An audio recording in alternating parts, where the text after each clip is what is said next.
Google மீட்டில் screen share பண்ணுறது எப்படின்னு இந்த வீடியோவில் பார்க்க போகிறோம். முதல்ல முழு ஸ்க்ரீனையும் எப்படி ப்ரெசென்ட் பண்ணுறதுன்னு பார்க்க போகிறோம். ப்ரெசென்ட் நவ் பட்டனை கிளிக் பண்ணுங்கள். யுவர் என்டையர் ஸ்க்ரீன் அதை கிளிக் பண்ணிவிட்டு எந்த ஸ்க்ரீனை ஷேர் பண்ணணுமோ அதை செலக்ட் பண்ணிவிட்டு ஷேர் கிளிக் பண்ணுங்கள்.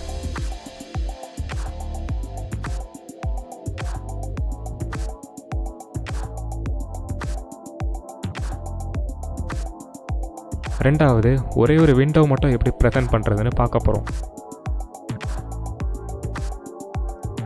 விண்டோஸ்னால் இந்த பவர் பாயிண்ட், க்ரோம்லாம் ஓப்பன் பண்ணியிருக்கேன்ல, இதெல்லாம் தான் விண்டோஸ்.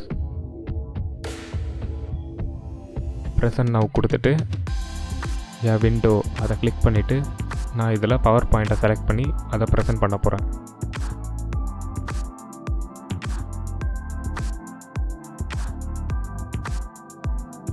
மூன்றாவது, ஒரே ஒரு ப்ரௌசர் டேப்பை மட்டும் எப்படி ஷேர் பண்ணுறதுன்னு பார்க்க போகிறோம். ப்ரௌசர் டேப்ஸ்னால் இந்த கூகுள் மீட், அப்புறம் கூகுள் ஸ்லைட்ஸ், யூடியூப்லாம் ஓப்பன் பண்ணியிருக்கேன்ல, இதெல்லாம் தான் டேப்ஸ். ப்ரெசென்ட் நவ்வில் என் டேப் செலக்ட் பண்ணிவிட்டு அதில் நான் இந்த ஸ்லைட்ஸ் டேப்பை வந்து ஷேர் பண்ணுறேன். அதை கிளிக் பண்ணிவிட்டு ஷேர் கொடுங்க. கடைசியாக இப்போ ஸ்க்ரீன் ஷேர் பண்ணதை எப்படி ஸ்டாப் பண்ணுறதுன்னு பார்க்க போகிறோம். நீங்கள் ஸ்டாப் ப்ரெசென்டிங் கொடுக்கலாம், இல்லைனா யூஆர் ப்ரெசென்டிங் அதை கிளிக் பண்ணிவிட்டு ஸ்டாப் ப்ரெசென்டிங் அப்படின்னு கொடுத்திங்கன்னா ஸ்டாப் ஆகிடும்.